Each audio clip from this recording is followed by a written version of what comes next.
Welcome to Nutrition 805 Midterm, presented by myself, Jenna, Victoria, and Ashley.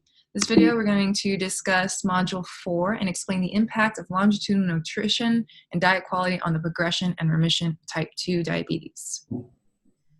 So in regards to longitudinal diet and what type 2 diabetes really is, we can look at this figure and again harp on the traditional Western diet that's high in fat, sugar, and refined carbohydrates. So if this is someone's typical diet, how does this affect the progression of type 2 diabetes? Well, type 2 diabetes is, in simple terms, that the receptors become desensitized to insulin, therefore more glucose accumulation occurs in the bloodstream. Mm-hmm. So this is kind of taking that into the perspective from a muscle cell, having that fat and sugar present in our dietary consumption. The free fatty acids arrive and they contribute to a oxidative pathway, increasing acetyl-CoA versus CoA ratio, and then increasing the NADH and NAD ratio. Those two in combination will inactivate pyruvate dehydrogenase here. A whole cascade occurs where there's an increase in citrate. That increase inhibits phosphoglucokinase, which then increases accumulation of glucose 6-phosphate. That increase will then again inhibit another enzyme, hexokinase, and we have that then inhibition of glucose uptake, so we have insulin resistance occurring. Yeah, so if we're looking at the dashed line in figure 2 coming from free fatty acids, the fatty acids have been found to directly cause insulin resistance to the GLUT4 transporter by directly inhibiting insulin-stimulated glucose transport activity. Yeah, so if we look at the fat cell in regard to our French fry journey, then the increase in plasma free fatty acids creates hormone responses. Elevated plasma free fatty acids in insulin-resistant states cause suppression of leptin release, therefore impairing leptin signaling as well. And this would cause increased hunger and exasperate the cycle we're describing here.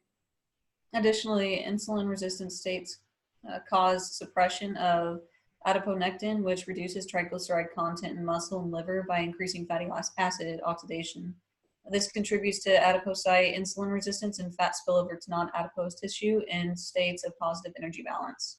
And this spillover goes to other tissues as protective mechanisms from energy overload. And this principle applies to why glucose isn't taken up either, because fat contributes greater energy, so the glucose is left in the blood. So with the glucose being present in the blood, we can then move on to our pancreas, an important organ to mention in relation to the progression of type 2 diabetes, since we know beta cells produce our insulin. The GLUT2 receptor shown in this image doesn't need insulin to take up glucose, so it's just constantly being put into our beta cells. And the result of that is through the mitochondria and oxidation pathway, from the cascade of the electron transport chain, we have increased ATP versus ADP.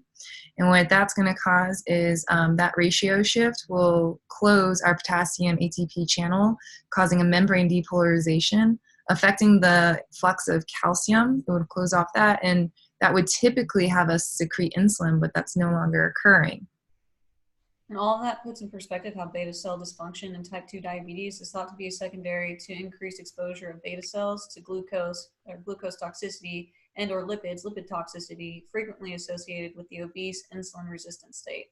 Once the beta cells are no longer able to maintain increased insulin secretion to counteract insulin resistance, type 2 diabetes develops.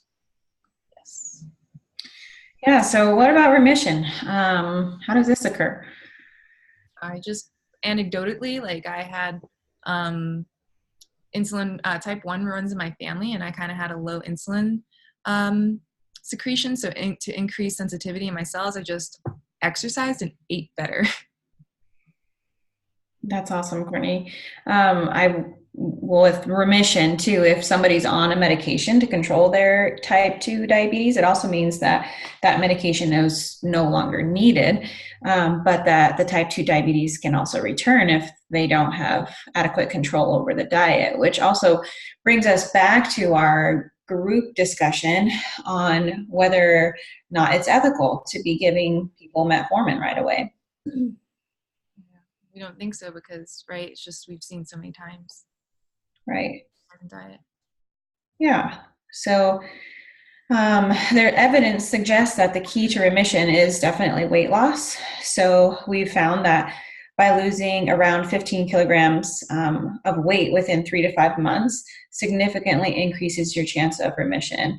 The reason why is because we're losing weight, the loss of fat, causing the type 2 diabetes, going back to our figure 4, can explain that mechanism.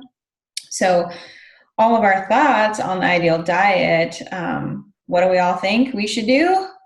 Whole More food. whole foods, right? So, and also watching our dose and quality of foods as well. Lots of references. I didn't really close that well, guys.